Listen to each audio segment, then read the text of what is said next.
နောက်ခွေကလက်မဲကြီးတောင်ချမ်းသာရဲဆိုတဲ့ဝေဖန်မှုကိုအခုလိုဖြေရှင်းလိုက်တဲ့ဖက်တီမှာ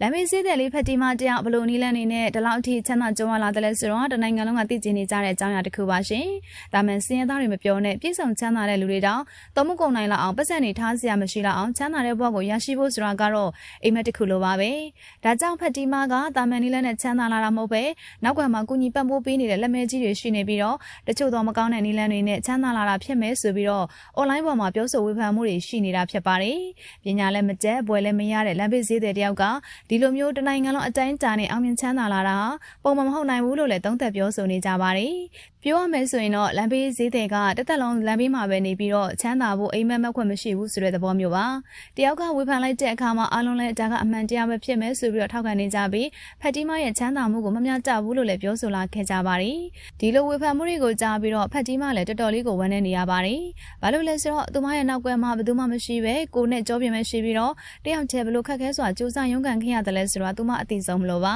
လူတွေကသူမကိုပတ်စံနေထားစရာမရှိအောင်ချမ်းသာနေတယ်လို့ထင်ကြပေမဲ့တကယ်တမ်းမှာတော့သူမရဲ့အိတ်ထဲမှာအခွင့်သက်သက်ပါ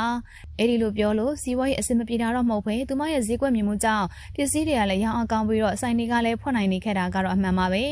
ဒါပေမဲ့လည်းလူတွေထင်နေသလိုသုံးမကုန်အောင်ချမ်းသာနေတာမျိုးမဟုတ်ပဲဝင်ငွေထွက်ငွေညီမျှအောင်သုံးစွဲရတယ်လို့နောက်ထပ်ဈေးထက်ရင်းဖို့အတွက်အရင်းတွေကိုလည်းချမ်းထားရပါတယ်။သိမ်းပေါင်းများစွာကုန်ကြတဲ့အလူကြီးလုပ်တဲ့အပေါ်မှာလည်းအထင်ကြီးနေတဲ့သူတွေအတွက်လည်းစကားတစ်ခွန်းပြောခဲ့သေးပါတယ်။လောကကြီးမှာရှိလို့လှူဒန်းနေတာမဟုတ်ပဲမရှိတဲ့ကြားကနေစေတနာတရားထက်သန်စွာနဲ့ကုသိုလ်ပြုလှူဒန်းနေသူတွေကလည်းအများကြီးပါ။ဖက်တီမာကလည်းလမ်းဘေးစည်းတဲ့ဘဝကနေအခုလိုမျိုးတာမန်ဆိုင်ပိုင်ရှင်တတိတယောက်ဖြစ်လာပြီးတော့ပတ်စံနေရှိလာချိန်မှာစေတနာထက်သန်စွာနဲ့လှူဒန်းခဲ့တာဖြစ်ပါတယ်။မရှိလို့မလူလို့မရှိဘူးမဖြစ်ရလေအောင်တတ်နိုင်တဲ့များဖက်ဝေပြီးတော့အလူကြီးပေးခဲ့သလိုသူမပေါ်မှာအကူအညီပေးခဲ့တဲ့ဘဝတူလမ်းဘေးစည်းတဲ့တွေကိုလည်းတတ်နိုင်တဲ့များကျေးဇူးဆက်ခဲ့တာဖြစ်ပါတယ်။ဒီလိုတွေပြုလုပ်ခဲ့တဲ့အတွက်သူမစီမလက်စော့လက်ကင်ပြစရာစီစဉ်ချမ်းသာရဲလို့မရှိတော့ပဲအိမ်ကိုလာကြည့်ရင်တော့အခွင့်မရှိပါတော့တယ်။ဒါကြောင့်နောက်ကွယ်မှာမကောင်းတဲ့အရာတွေလုပ်ပြီးတော့ကြီးပွားချမ်းသာလာတဲ့လက်မဲကြီးတွေရှိနေတဲ့ဆိုတဲ့တဲ့အမှားတွေရှောင်မပြောကြဖို့အတွက်ဖက်တီမာကဖြည့်ရှင်းခဲ့တာဖြစ်ပါတယ်။တကယ်ဆိုရင်ဖက်တီမာလိုမျိုးမရှိတဲ့ကြားကနေလူနိုင်တန်းနိုင်အောင်ဆွေမျိုးမိတ်ဆွေတွေကိုပြန်ပြီးတော့ကူညီဆောင်ရှောက်နိုင်အောင်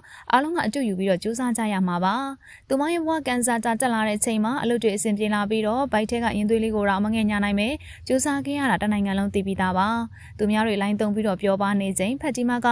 ဆိုရှယ်မီဒီယာကနေဘလို့ဈေးကွက်ရှာပြီးတော့ဘလို့ကြိုးစားခဲ့ရတယ်လဲဆိုတာလေပြည်သက်တွေအားလုံးအမြင်ပါပဲ။အခုမှကြိုးစားတာကိုအတိမမပြူတဲ့အပြင်မကောင်းတဲ့သတင်းတွေဖြန့်ဝေနေတာကြောင့်ဖက်တီမာလည်းအရန်ကိုဝမ်းနဲ့ခံစားနေရပြီးရင်ဖွင့်ပြပြလို့လာခဲ့တာဖြစ်ပါတယ်။ပညာမတက်လို့လမ်းဘေးမှာပဲတက်လုံးနေရမယ်ဆိုတော့နှိမ်ချတဲ့စိတ်တွေမထားပဲအောင်မြင်မှုကိုထပ်တူဝမ်းသာပေးမယ်ဆိုရင်ဖက်တီမာလိုလူမျိုးတွေနောက်ထပ်အများကြီးရှိလာနိုင်ပါတယ်။အခုတော့တဦးတယောက်ချမ်းသာလာတဲ့အချိန်မှာပုံမှန်မဖြစ်နိုင်ဘူး။နောက်ကွယ်မှာလက်မဲကြီးတွေရှိနေတယ်။မကောင်းတာတွေလှုပ်ရှားနေတယ်။အစရှိသဖြင့်ဝေဖန်ပြောဆိုမှုတွေနဲ့စူးစမ်းသူတွေကိုပြန်ပြီးတော့ဆွဲချနေကြတာပါ။ပြည်သက်ကြီးတို့ရောဖက်တီမာရဲ့ချမ်းသာမှုနောက်ကွယ်ကအမှန်တရားတွေအပေါ်ဘလို့ထင်မြင်သုံးသပ်မိကြလဲဆိုတာပြပြပေးခဲ့ကြပါအောင်နော်။